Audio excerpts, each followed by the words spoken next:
দেখছেন TCB edu guide. দেখুন, আজকে যে রিপোর্টিং সেন্টারে আপনারা যাবেন তাদের একটা জিনিস মাথায় রাখবেন যে রিপোর্টিং সেন্টারে যে কলেজে অ্যাডমিশন হন না কেন, তিনটে ডকুমেন্টস কিন্তু আপনার প্রাপ্য।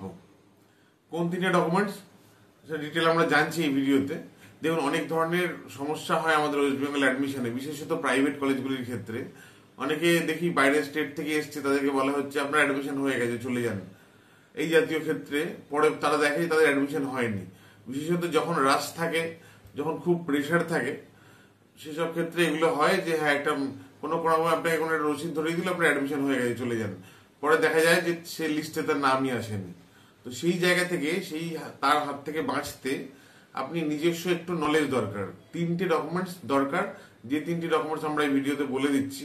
প্রথমত হচ্ছে যে আপনি যে মানিটা কলেজকে পে করলেন, ড্রাফটের মাধ্যমেই করুন, আরটিজিএস মাধ্যমেই করুন, যে মানিটা কলেজকে পে করলেন তার মানি রিসিপ্ট কিন্তু আপনার জরুরি। তাহলে নাহলে কিন্তু ফিউচারে ক্লেম করতে পারবেন না। এক হচ্ছে পেমেন্টের মানি রিসিপ্ট, 1 নম্বর।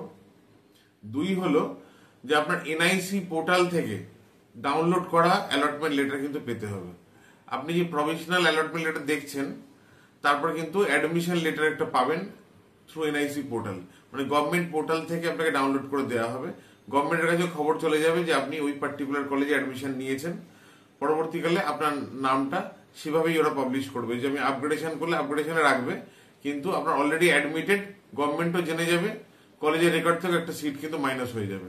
এটা খুবই ইম্পর্টেন্ট পয়েন্ট। থার্ড হলো যে আপনার যে অরিজিনাল ডকুমেন্টসগুলো যেগুলো নেওয়া হবে, তার একটা ডকুমেন্টসের লিস্ট আপনি কিন্তু পাবেন কলেজের সাইন করা। মানে কলেজ দায়িত্ব নিচ্ছে যে আপনার ডকুমেন্টসগুলো অরিজিনাল কলেজ রাখছে, তার এগেনস্টে আপনাকে ওই রিসিপ্টটা দেবে, ডকুমেন্ট রিসিপ্ট নোট যেটা, সেইটা কিন্তু আপনাকে 4.5 বছর যত্ন করে রাখতে হবে। After completion of the course আপনাকে কিন্তু ওটা ফেরত দেওয়া হবে যখন আপনি ওই রিসিপ্টটা প্রডিউস করবেন কলেজকে, তবেই। তো অর্থাৎ এই তিনটে ডকুমেন্টস ছাড়া কোনো মতেই আপনি জমি ছাড়বেন না, মানে রিপোর্টিং সেন্টার ছাড়বেন না।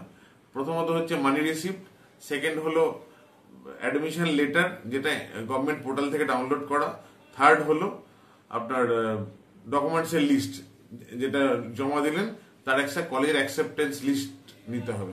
এই তিনটে ডকুমেন্টস পাওয়া মানে আপনি জানবেন আপনার অ্যাডমিশন সত্যিই কমপ্লিট হয়েছে এবং আপনি নির্দ্বিধায় বাড়ি চলে যেতে পারেন, কোনো অসুবিধা নেই।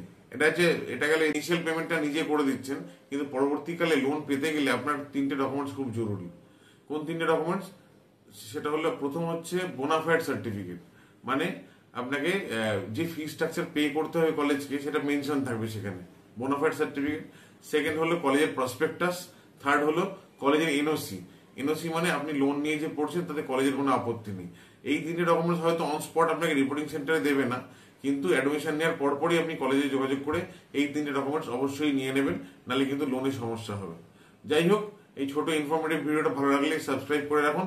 পরবর্তীকালে কিন্তু এই অ্যাডমিশন রিলেটেড পরপর আমরা ভিডিও দিতে থাকবো। নমস্কার।